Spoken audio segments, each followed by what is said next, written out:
जय Hind and hello guys, स्वागत है आपका आपके अपने YouTube चैनल ज्ञानदेह होस्ट में। और इस वीडियो में मैं आपको बताने वाला हूं इंटेलिजेंस ब्यूरो यानी कि IB security assistant executive online form 2025 के बारे में, जहां पर आपको लेटेस्ट अपडेट के साथ में सभी प्रॉब्लम के हल सहित आपको ये फॉर्म कैसे फिल करना है इसके बारे में संपूर्ण जानकारी दी जाएगी। इसलिए गाइज आपको वीडियो को पूरा देखना है और अगर फिर भी कोई आपका सवाल डाउट रह जाए तो आप कमेंट के माध्यम से पूछ लेना। अब चलिए शुरू करते हैं। अगर आपने अभी तक वीडियो को लाइक शेयर न किया हो तो कर देना और चैनल को सब्सक्राइब करके बेल आइकन ऑन कर लेना। फिर जो लिंक मैंने वीडियो को डिस्क्रिप्शन में दिया है आप ओपन करेंगे, आपके सामने इस भर्ती की जानकारी आएगी, जहां पर जानने को मिलेगा कि 4987 पोस्ट पर यह भर्ती निकाली हुई है और 10वीं पास कैंडिडेट अप्लाई कर सकते हैं। एज लिमिट 18 से 27 साल के बीच रखी गई है। इसके अलावा गवर्नमेंट रूल्स के अकॉर्डिंग SC ST कैंडिडेट को 5 साल की छूट और OBC को 3 साल की छूट दी जाएगी।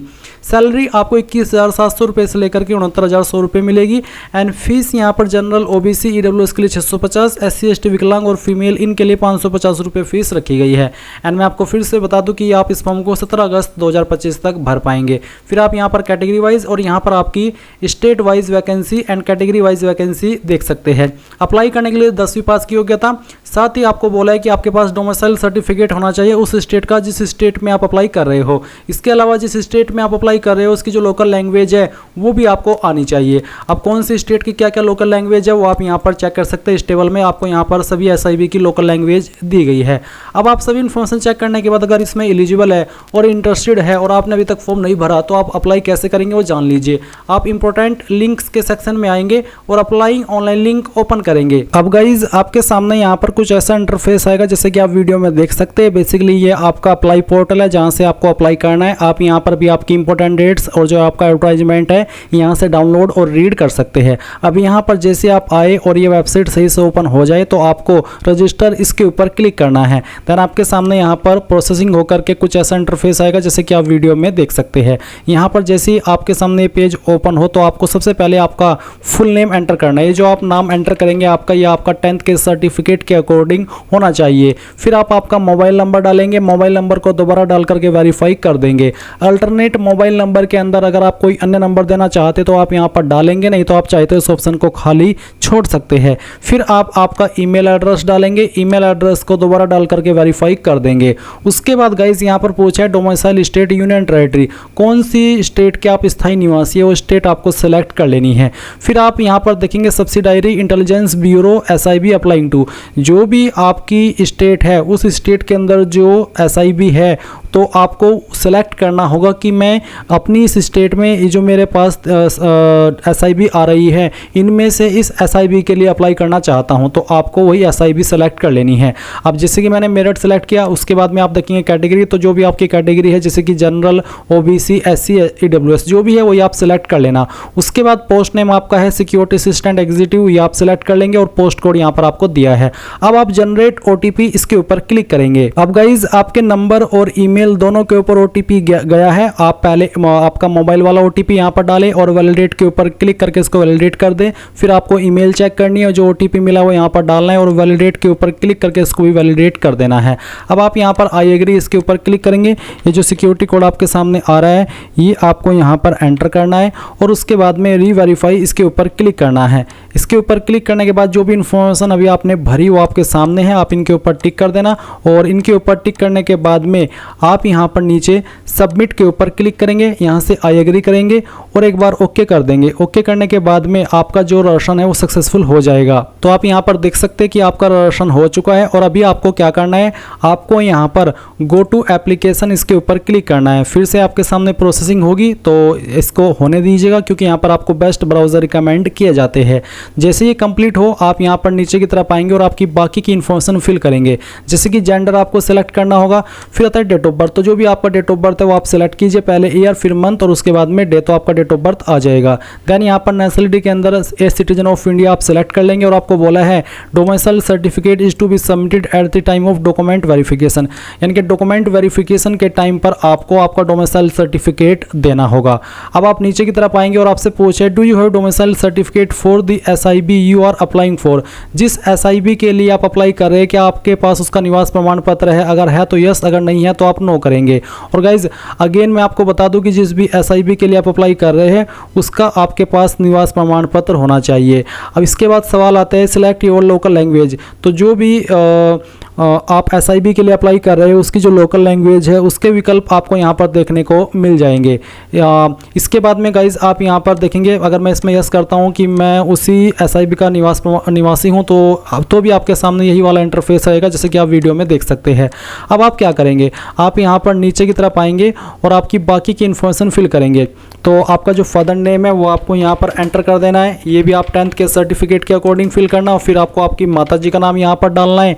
मैरिटल स्टेटस क्या है वो आप सिलेक्ट कर लेंगे, married, unmarried, widower, judicially separated, तो जो भी आपका स्टेटस है वो आप सिलेक्ट कर लीजिए। फिर आप यहाँ पर नीचे की तरफ देखेंगे टेस्ट सिटी प्रेफरेंस, तो आपको पहले स्टेट की प्रेफरेंस देनी है कि कौन सी स्टेट के अंदर आप आपका एग्जाम सेंटर चाहते हैं, और फिर आपको सिटी के ऊपर प्रेफरेंस देना है। स्टेट में चाहे तो आप सभी में एक ही प्रेफरेंस दे सकते हैं, बट जो उसकी सिटी है वो आपकी अलग अलग होनी चाहिए। इसके बाद आप यहाँ पर तीसरी प्रेफरेंस देंगे, जैसे कि मैं आपको यहाँ पर दे करके दिखा रहा हूँ। चलिए हम यहाँ पर तीसरी सिलेक्ट कर लेते हैं, फिर उसको सिटी को यहाँ पर प्रेफरेंस देते हैं। फिर आपको चौथी स्टेट सेलेक्ट कर लेनी है या फिर यूनियन टेरिटरी, उसकी सिटी सेलेक्ट कर लेनी है। फिर आपको उससे नेक्स्ट वाली सेलेक्ट कर लेनी है एंड देन उसकी सिटी भी प्रेफरेंस के रूप में सेलेक्ट कर लेनी है। अब आप नीचे की तरफ देखेंगे एक्स सर्विसमैन, क्या आप एक्स सर्विसमैन है, अगर हाँ तो यस, नहीं तो आप नो करेंगे। फिर पूछा क्या आप एक स्पोर्ट्स पर्सन है जो कि इस पारा के अंदर आपको स्पेसिफाई किया है इसके तहत, अगर हाँ तो यस, नहीं तो आप नो कर दीजिए। फिर क्या आप एक गवर्नमेंट सर्वेंट है, डिपार्टमेंटल कैंडिडेट यानी कि इंटेलिजेंस ब्यूरो में जो ऑलरेडी काम कर रहे हो ऐसे कैंडिडेट है, तो यस, नहीं तो आपको नो करना है। इसके बाद सेव एंड नेक्स्ट के ऊपर क्लिक कीजिए। अब आपके सामने यहाँ पर कम्युनिकेशन डिटेल आएगी जहाँ पर आपको आपके एड्रेस की इन्फॉर्मेशन फिल करनी है। तो सबसे पहले आप कोरेस्पोंडेंस एड्रेस यानी कि आपका जो प्रेजेंट एड्रेस है वो फिल करेंगे।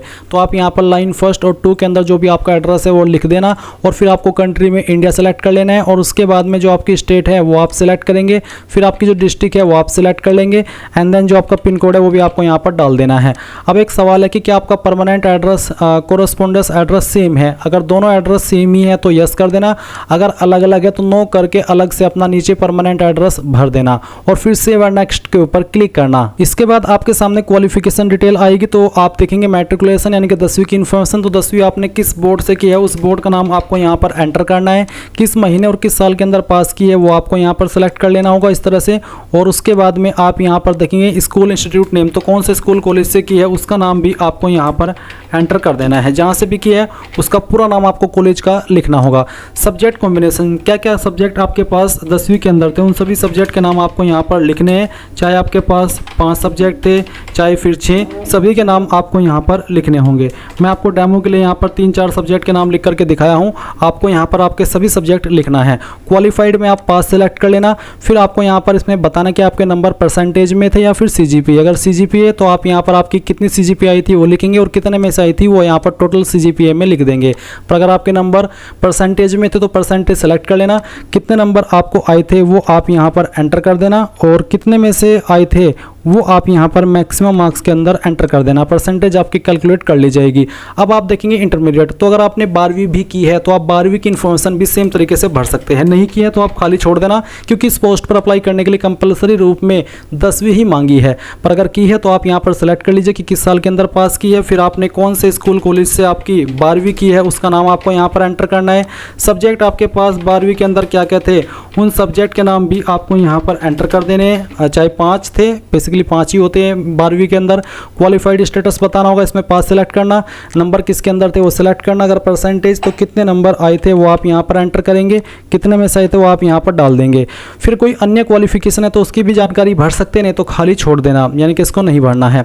फिर आप नीचे देखेंगे डिजायरेबल क्वालिफिकेशन, तो पूछे do you have field experience in intelligence work, अगर आपके पास कोई फील्ड एक्सपीरियंस है इंटेलिजेंस वर्क का तो यस कर देना, नहीं तो आप नो करेंगे। फिर पूछे do you have knowledge of foreign local language except English and Hindi, यानी कि क्या आपको किसी फॉरेन लैंग्वेज यानी कि विदेशी लैंग्वेज की नॉलेज है हिंदी इंग्लिश के अलावा, या फिर कोई लोकल लैंग्वेज आती हो जैसे कि कन्नड़, मराठी, तमिल, तेलुगु, उर्दू, संस्कृत, तो जो भी है अगर है तो यस कर देना, और यस करने के बाद में जो आपको लैंग्वेज आती है चाहे वो फॉरेन हो या फिर लोकल तो आप इसमें लिख देना, और उसके बाद में आपसे पूछे कि आपके पास कोई वर्क एक्सपीरियंस है, अगर है तो यस, नहीं तो नो करेंगे और सेव एंड नेक्स्ट कर देंगे। इसके बाद ये इन्फॉर्मेशन सेव होगी और आपके सामने कुछ ऐसा इंटरफेस आ जाएगा। अब आप आपका फोटो अपलोड करेंगे पासपोर्ट साइज का, तो क्लिक है टू अपलोड अपलोड पर क्लिक कीजिए और जान लीजिए कि फ़ोटो का बैकग्राउंड वाइट होना चाहिए, साइज़ 100 से 200 KB के बीच में होना चाहिए। तो आप ब्राउज टू अपलोड इसके ऊपर क्लिक करें और जहाँ पर भी फोटो फाइल है उसको सेलेक्ट करना। मैं इस फॉर्म को डेमो के लिए भरा हूँ तो इस फाइल को सेलेक्ट करता हूँ, ओपन करता हूँ। आपकी फाइल यहाँ पर अपलोड होगी, आप इसको क्लोज करना, व्यू के ऊपर क्लिक करके फ़ोटो व्यू भी कर लेना है। फिर आप आपका सिग्नेचर अपलोड करेंगे। इसका साइज़ 80 से 150 KB के बीच में रखा है, तो जहाँ पर सिग्नेचर की फाइल है सेलेक्ट करना, ओपन करना, आपकी फ़ाइल अपलोड हो जाएगी। इसको क्लोज कर देना, व्यू के ऊपर क्लिक करके फिर व्यू कर लेना और फिर आएगा upload your state domicile certificate. तो गाइज जो भी आपका डोमिसाइल सर्टिफिकेट है आपकी स्टेट का, वो आप सिलेक्ट कर लीजिए। इसका फॉर्मेट PDF का भी चल जाएगा और साइज़ 1 MB 100 KB से लेकर के 1 MB के बीच में रखा है। तो जहाँ पर भी आपका डोमिसाइल सर्टिफिकेट है वो आप सिलेक्ट कर लीजिएगा। तो चलिए मैं यहाँ पर इस फाइल को सिलेक्ट करता हूँ, ओपन करता हूँ। यहाँ पर अगर साइज़ कम होगा बताए गए साइज़ से तो वो अपलोड नहीं हो पाएगा। तो चलिए हम इसको सेलेक्ट करते हैं, ओपन कर लेता हूँ। यहाँ पर आपकी फाइल इस तरह से अपलोड होगी, क्लोज कर देना, व्यू के ऊपर क्लिक करके व्यू कर लेना और फिर नीचे की तरफ आकर के आपको यहाँ पर ऑनलाइन सेलेक्ट कर लेना है, पेमेंट मोड, और फिर नीचे आएंगे तो यहाँ पर टिक करेंगे। इन सभी के ऊपर टिक करने के बाद में ये जो कैप्चा कोड आपके डिस्प्ले के ऊपर आए वो आप यहाँ पर एंटर कीजिए।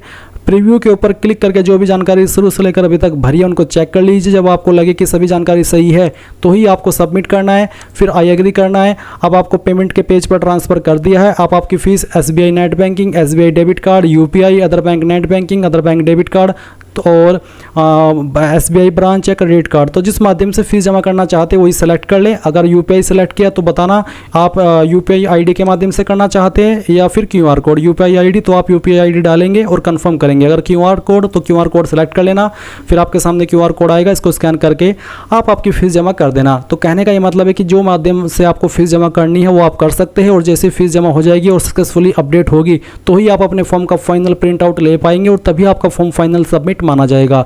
और इस प्रकार से गाइज आप लोग इंटेलिजेंस ब्यूरो यानी कि IB security assistant executive online form 2025 भर पाएंगे। आई होप ये प्रोसेस आपको पसंद आया होगा। So thanks for watching. जय हिंद।